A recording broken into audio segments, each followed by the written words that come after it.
Hi, it's Emily from WTI. If you're watching this video, I bet it's time that you fished out that low-powered old pump from your pond and replaced it with a new one from BARST. This pump is so much better. This pump from BARST is a 5,000 gallon per hour pump.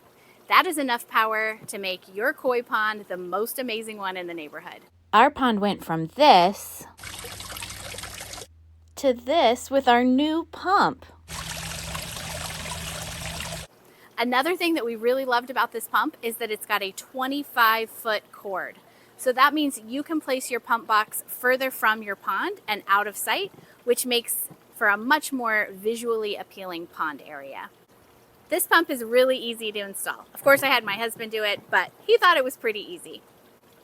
We've really loved this pump because the increased power of it puts more water through our filter box and overall increases the amount of water coming out of our fountain and the overall aesthetic of our waterfall.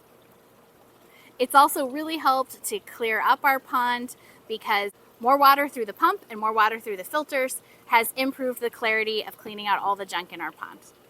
It's worked really well for us, and I think it'll work great for you too. But that's just our point of view.